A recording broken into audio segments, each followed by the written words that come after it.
Good morning, সবাই কেমন আছো? আমি ভালো আছি। কাল তো পয়লা বৈশাখ চলে গেল, সবার কেমন কাটলো দিনটা একটু জানিও। আমার কিন্তু খুব ভালো কেটেছে। আমার তো সকালের কাজবাজ সব কমপ্লিট। এখন সকালে খাবো, কি খাবো দেখবে? এখানে আছে 1 গ্লাস জল আর বিস্কুট। সকালে খাবো আজকে জল বিস্কুট। আর তারপরে তোমাদের দেখাচ্ছি আমি কেন দেরি করে উঠেছি। এই দেখো, এই কারণে আমি দেরি করে উঠেছি, আমার রান্না নেই। মেয়ের বাড়ির থেকে পাঠিয়ে দিয়েছে সব রকম সবজি দিয়ে, সয়াবিন দিয়ে একটা নিরামিষ তরকারি, আর এখানে বিচে কলা দিয়ে আলু দিয়ে ঝাল, এটাও নিরামিষ।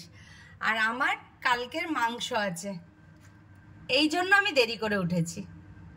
তোমাদেরকে তো আমি কালকে বলেছিলাম যে আমি মাংস রান্না করছি, আমার বর মাংস দিয়েই চলে গেছে। আমি যদি উল্টোপাল্টা বলি, যাই হোক, মেয়েকে ফোন করেছিল, মেয়েও খাবে বলেছিল, কিন্তু কালকে মাংস দিয়ে আসা হয়নি। দিয়ে আসা মানে আমিও যাইনি, আমার বরও মানে যায়নি। মাংসটা টিফিন করেই তোলা ছিল। আর সকালবেলা আমার বর যখন মাংস দিতে গেছে তখন এই তরকারিগুলো পাঠিয়ে দিয়েছে। তার আগে অবশ্যই আমাকে ফোন করে বলেছিল যে মা রান্না করতে হবে না, বাবার নিরামিষ রান্না আমরা পাঠিয়ে দেবো। আমি ঠিক আছে, সেটা তো গেল। যাই হোক, আমি উঠে কাজ করছি, একটু আগে বারবার আমার মেয়ের শাশুড়ি ফোন করে বলছে তুই চলে আয়, তুই চলে আয়। এখন আমি জানি না যাবো কিনা, যদি যাই সেটা অবশ্যই তোমাদের দেখাবো। বারবার ফোন করছে, দেখি কি করি। আমি পুরো রেডি হয়ে গেছি মেয়ের বাড়ি যাওয়ার জন্য। ওরা না এতবার ফোন করছে, মানে কি বলবো, এতবার ফোন করলে না না বলা যায় না। ওই জন্য স্নান টান করে পুরো রেডি হয়ে গেছি, কিচ্ছু খাইনি। ওদের বাড়ি গিয়েই একেবারে খাবো। চলো তাহলে যাওয়া যাক। বাড়ি চলে এসেছি, কাঁচা মেটে আম নিয়ে এসেছি, তো আবার দেখছে। শোনা, আম ভালো?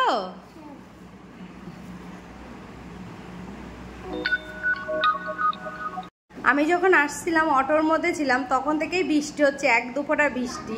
খুব জোর বৃষ্টি না, 1-2 ফোঁটা বৃষ্টি হচ্ছে, ওই অবস্থাতেই এসছি। মেয়েরা বুঝতে পারিনি, ঘরে ছিল, বৃষ্টি হচ্ছিল। আমি এসে বললাম তাড়াতাড়ি ছাদে চলে গেছে জামা কাপড় তুলতে। আমি তো মেয়ের বাড়ি চলে এসেছি, তোমাদের দেখালাম। এই যে খেতেও বসে গেছি। কি কি রান্না হয়েছে একটু বলে দিই। রান্না কি কি হয়েছে? আলু সেদ্ধ আছে, সব রকম সবজি দিয়ে একটা ঘ্যাট, বিচে কলার ঝাল। আর এটা কি? এটা মাংস, তুমি আমার পাঠানো মটন। আর এই যে মিষ্টি রসগোল্লা। এটাই হচ্ছে আজকে দুপুরের খাওয়া দাওয়া।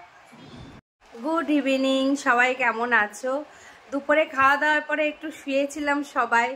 পুচকেটাও ঘুমাচ্ছিল, সেও এখন চলে এসেছে। সে কি করছে দেখবে, কি খাচ্ছে, আমাদেরকেও দিয়েছে।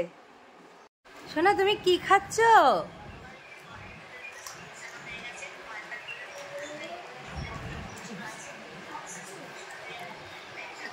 এই যে মনা বসে আছে, ওই যে আমার বান্ধবী মনাও খাচ্ছে।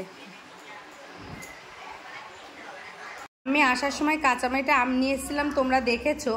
সেই আমটা আমার জামাই বাড়ি আসলো অফিস থেকে, মনা এখন কাটলো। এই যে দিয়েছে, খাচ্ছি আমরা। এই যে আমার বান্ধবী খাচ্ছে, মনারা ঘরে নিয়ে গেছে, আমার আর আমার বান্ধবীর দিয়ে গেছে। আমি মেয়ের বাড়ির থেকে চলে এসেছি, এই 5 মিনিট মতো হলো।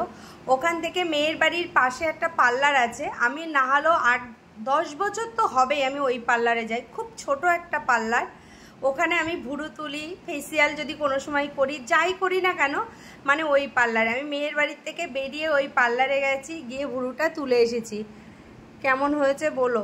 ভুরুটা তুলে তারপর বাড়ি এসেছি। আর তোমরা একটা জিনিস খেয়াল করবে, আমি যখন বেরোই বা যাই, একটু সেজে গুজে বলতে মানে একটু লিপস্টিক দিই আর একটু কাজল পরি যখন যাই, কিন্তু আসবো যখন বাড়ি তখন দেখবে একদম মানে মুখ সাদা মাটা, কোনো কিছু নেই।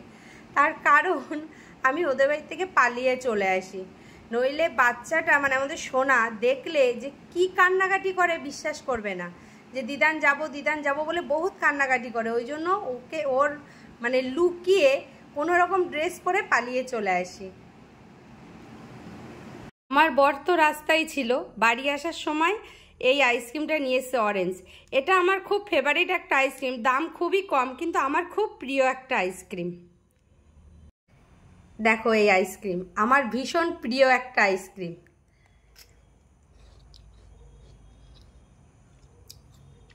কার কার পছন্দ একটু বলো। দাদার কাছ থেকে দুধ নিই, মাঝে মাঝে দাদা দুধ দিয়ে যায়। ওই দাদাও আজকে 3 কিলো দুধ দিয়ে গেছে। তো এখানেই 1 কিলো মতো জ্বালিয়েছি আর 2 কিলো বোতলে ভরে ফ্রিজে রেখে দিয়েছি, কালকে মেয়ের বাড়ি পাঠাবো। এখানে আছে 2 কিলো দুধ, এই দুধটা বোতলে ভরে ফ্রিজে রেখে দিয়েছি, এটা আর জ্বালাইনি, এটা মেয়ের বাড়ি পাঠিয়ে দেব। তোমাদের তো দুধ দেখালাম, এখন কিন্তু 10:30 বাজে। 10:30টায় দুধ দিয়ে গেল। ওই দাদা যতবার দুধ দিয়েছে বা যখনই দুধ দিয়েছে ঠিক এতটাই রাত করে আমাকে ফোন করে, আমি বসে থাকি, দাদা দুধ দিয়ে যায়।